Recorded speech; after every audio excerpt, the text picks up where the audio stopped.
Hey guys, welcome. I hope you're all good. Today I'm going to give you my thoughts on the Rode Wireless Go and whether I think after 12 months of use it's still worth buying in mid-2020 or if there's other options on the market that you should be considering.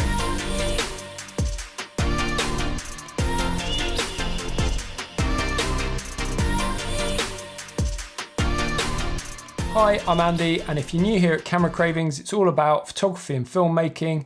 We do gear reviews, tutorials and tips, and we try and help you improve your photography and filmmaking. So I bought this last May and I've now used it a ton for YouTube videos and client paid work, and I finally wanted to get around to doing a review of it. But before we get into my experience of the last 12 months with this, I just want to give you a quick overview of the features of the Wireless Go for those of you not familiar with it. In the box you get the transmitter and the receiver, both of which are absolutely tiny and can be charged via the USB-C cables which are included, giving you a runtime of between 5 and 6 hours. Both have a power button which you hold down to turn them on and off. The transmitter has two blue LED lights on the top which indicate the power and the link to the receiver, a built-in microphone and a 3.5mm input to plug in other devices like a lav mic. Power button on the transceiver can also be used to relink or pair these if you've got multiple sets of them, although they do come paired out of the box. On the transmitter you also have a belt clip or shirt clip which allows you to slide it in onto your clothing, so it's easy to use on its own using the built-in microphone, or connect it to a lav mic and have it down in your pocket or onto your belt. The receiver has this awesome little OLED display which gives you your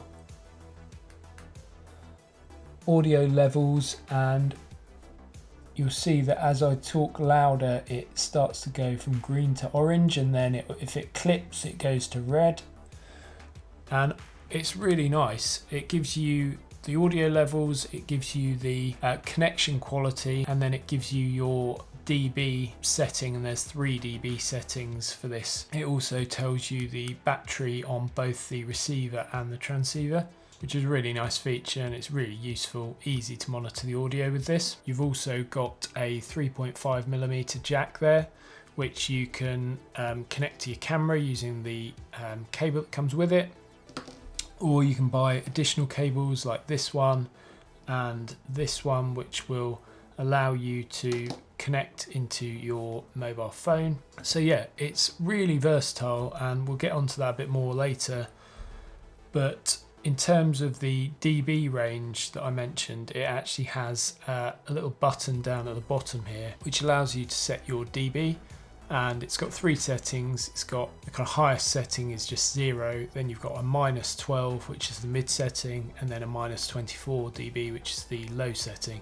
And I've found that through my use, most of the time the mid setting is the best one to be on. The clip on here is also a cold shoe mount, so it will just slide straight onto the camera really nicely. And yeah, as I say, in the package you also get the 3.5mm cable, and then you also get a nice little pouch which you can put everything into, and also a dead cat. I think they now come with 2 of these. Mine only came with 1, but Rode have slightly changed the design and updated that since I bought this. So I've used this on my main camera, just plugged in with a cable, and then just using the microphone as it is, just clipped on to my person. I've also used it with a lav mic plugged straight in here, and that I've found is the best solution. I think a lav mic, if you've got a half decent lav mic, it's going to be much better than this on its own. I've also used this with a lav wired in there and connected it to my iPhone. The other thing that I've used it for is when I've been working at big shows and conferences where I'm kind of running and gunning with a gimbal. I've actually had it sat on top of my camera and then velcroed onto either the gimbal or put on myself, so that you just get that ambient noise from the show floor, and that's worked really well because it's so light it doesn't really affect the gimbal at all, so you can whip it on and off without it actually having, you don't have to rebalance the gimbal, which is brilliant. I've also plugged it through a Rode Video Micro shotgun mic. I've had it plugged directly into my iMac, so when I've been doing tutorial videos I've had voiceover audio for my screen captures, and I've also used it with a couple of my 360 cameras, so the Insta360 1R with a mic adapter into there in the USB-C, and then straight into this, which is the Candle QCam. It's got a little 3.5mm port on there, and it's worked really well with both of those. So here's some audio tests I've done with it on various devices for you to get a feel for what you're getting out of this. Okay, so the first thing that an action camera needs to do really well is image quality. I just wanted to try this instead of with the lav mic plugged in, just see if there's any difference. Down here, and then just walk away. Okay, so I'm now probably about 10 feet away. Today we're talking about the latest offering from Godox, which is the VL150. Okay, so up until now you've actually been listening to this boom mic, which is a Rode Video Micro. So that's just been wired into the camera. And now I'm talking into the actual Rode Wireless Go with no lav mic, just on its own. What I'm going to do is a quick interference test. Just going to go walk around the house, see what it sounds like. So this is not really real world because you wouldn't normally use it like this, but worth checking to see. So we're just gonna set my iPhone to record, and we'll just go out of the house, sorry, out of the room, and I'm just going to walk down the hall, and this is going into my bedroom, which is a good 20 feet away probably. So as you can see, I've got the Rode Wireless Go here, and yeah, I don't know if you can still hear me. It's not pointed at the camera anymore. Obviously there's walls in between. Walls in this house aren't that thick, but I'm going downstairs now, and I don't know if you can still hear me now. I think it will probably start to cut out sometime soon. I'm going to go now to the back of the house, right at the house, that it cuts out. I might be having to rely on the iPhone audio now. I'll have to see what happens, but we're now a good, probably, this room's about 9 meters long, so we're probably about 15 meters from the camera now. And yeah, I don't know what that is in feet, probably 30 feet maybe a bit longer. We've got a lot of walls, and we've also got Wi-Fi mesh here, so that may interfere with the signals as well. Don't know whether you can hear me still. I'm coming back up the stairs now, and I'm going to come back into the room, and we'll have a look and see whether that has been a good test or not. So how did that sound? Was there big interference? How quickly did it disappear? Presuming the audio signal did die at some point, but we'll have a look and see. Okay, so I'm now going to do a quick test. I'm in a really windy kind of funnel here down the side of my house, so apologies if there's wind noise. Hopefully you can hear me. Just do a quick test. What I'm going to do is just walk backwards. I'm about 10 feet from the camera now, maybe about 12 feet actually. I'm just going to walk backwards, and I'm going to see how this changes as I get further and further away, and whether it gets broken up or worse. And obviously I'm going to have to go, the building's going to block me now, because I'm going to have to go like this and round this flower bed, and we'll see if that made a difference. Did that change? Did it cut out? Can you still hear it? And then I'm just going to walk backwards. So now I will put the measurements up on the screen, but this is as far as I can go in my garden, so just watching out for, my cat has done a poo in the garden, so I'm just watching out for that. But yeah, basically this is the end of my garden now. I am probably about, I don't know, 35, 40 meters from right down the front there to the end of the garden. So don't know what that's like. I can still see you, line of sight there. And what's interesting is if I then turn my back, can you still hear me?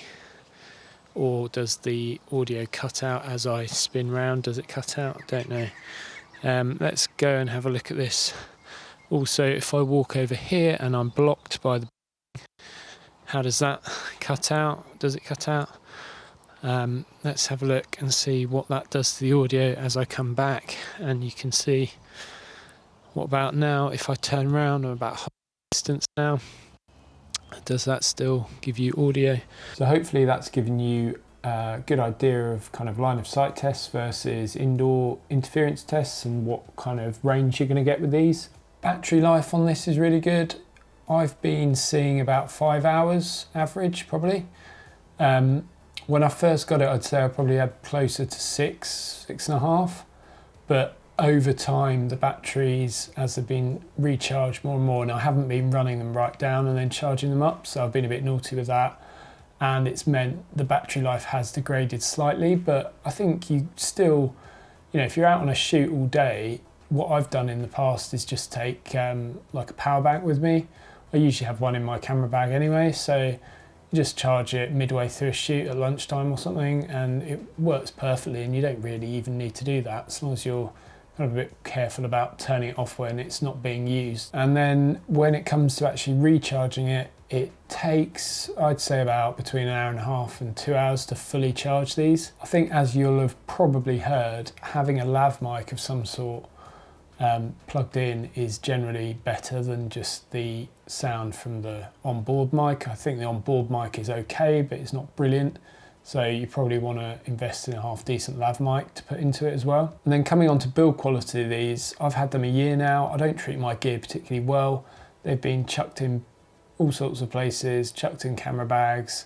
I haven't always kept it in the pouch, and they've held up really well actually. They have got a few scratches and things on them, and one of the things I don't like, I'll come on to the cons with them in a minute, but one of the things I don't like is the kind of really shiny plastic sort of finish on the top. It's like a gloss finish, and it just attracts fingerprints and scratches and that kind of thing. But other than that, they've held up really well. And there is one thing I have noticed in the last probably month or so, the DB button feels like it needs much more of a press in now than it used to, so it's not as responsive, and I don't know if that over time will gradually just break. So I think in terms of the pros of these, as I've said, they're super light, super portable. You can chuck them in your bag, they don't take any space up, they've got a really good battery life, they work really well, they sound pretty good, they're versatile, you can use them with all sorts of devices. I mean, overall they're just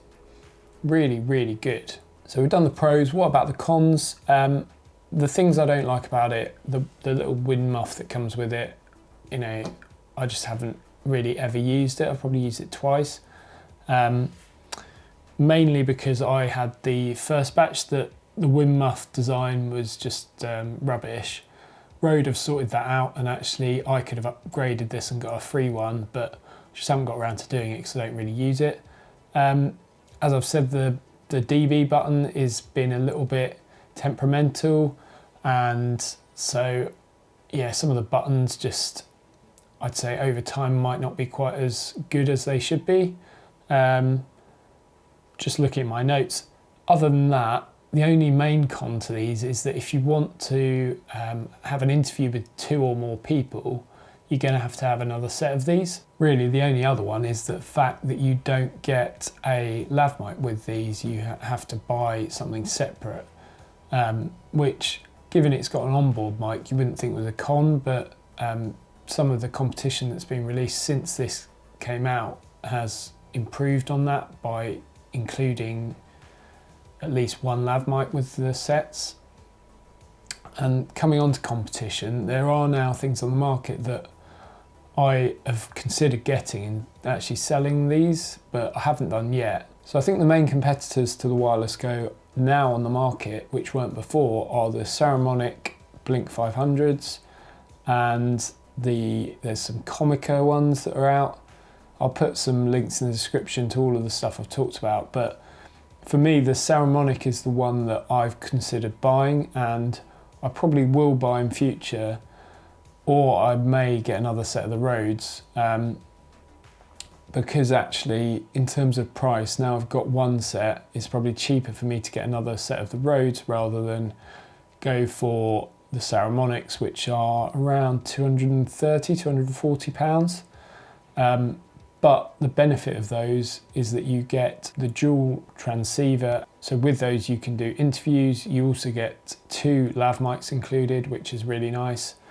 And yeah, overall it's a really nice little package. The downside is you don't have an OLED display. If you're doing YouTube or you're just filming yourself, or you mainly aren't going to use a second set, this is just a really, really great option. So in summary, I think I would buy this again, even after a year.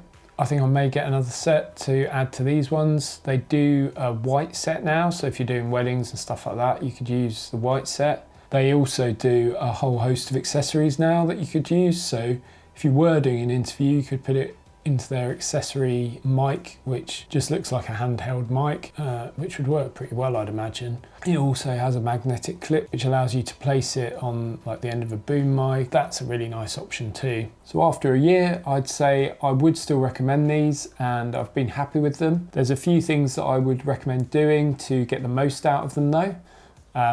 The first of those would be, as you can see, getting a lav mic, because I do think that makes a big difference to the kind of consistency you get. I found that if I if I talk like this just into the microphone here, obviously if I change the direction, so say it's clipped onto a shirt and the mic's facing that way, it's going to sound different to if you put it up like that. Similarly, like I've had it clipped onto my shirt before, and it sometimes gets a bit muffled. If it's sort of under the material, it can kind of swap and change between being muffled and then suddenly sounding clear and then muffled again, and pick up interference and stuff, and it doesn't sound great. So I'm just going to put this back in. So yeah, I think a lav mic is one thing. You can pick one up for about £25 or dollars. But yeah, if you can spend a bit of money on a lav mic, definitely do that. The other thing is to think about just where you position, if you haven't got a lav mic, where you position this and how close it is to the vocal source, because that makes a huge difference. Third would be to adjust your camera's preamp if your camera allows for that. I'm using Sony cameras, and I found that if I reduce the preamp down to sort of about 9 or 10 on my A7R2, that's kind of the sweet spot, with the Rode set to -12 dB. Try and monitor your audio through headphones to start with. That's a really good thing to do. If you're not doing that already, do that. And then other things, avoid sources of interference if you can. So Wi-Fi signals can cause interference, Bluetooth, all that kind of stuff. I know a few people have used like teleprompters where you put the mobile phone or the iPad under the camera, and because they've been so close to the receiver on top of the camera, it's caused the kind of interference from that. I haven't noticed it too much, but I have seen it a little bit. And then finally, if you're using video editing software for your videos, try to tweak the audio in that software. So I use Premiere Pro, for example. I use the parametric equalizer and the hard limiter and the compressor on most of my audio, and I think it just gives a little bit more of a kind of deep audio and a bit more bass, and yeah, just more depth really, and more quality to it. And also it just levels out where, you know, you go high or low, or if you've got more than one person speaking, that can have different levels of audio for you, and all of these things just help you get a more professional audio source out of something like this. So worth considering if you don't do that already. Hope you found this video helpful overall, and if you've got any questions, pop them down below, I'll try and answer them. Please do like and consider subscribing to the channel. Lots more content coming your way soon, so click the bell for notifications as well. That's something I always forget to tell people, because then you'll be notified when I put new videos out. And yeah, look forward to seeing you in the next one.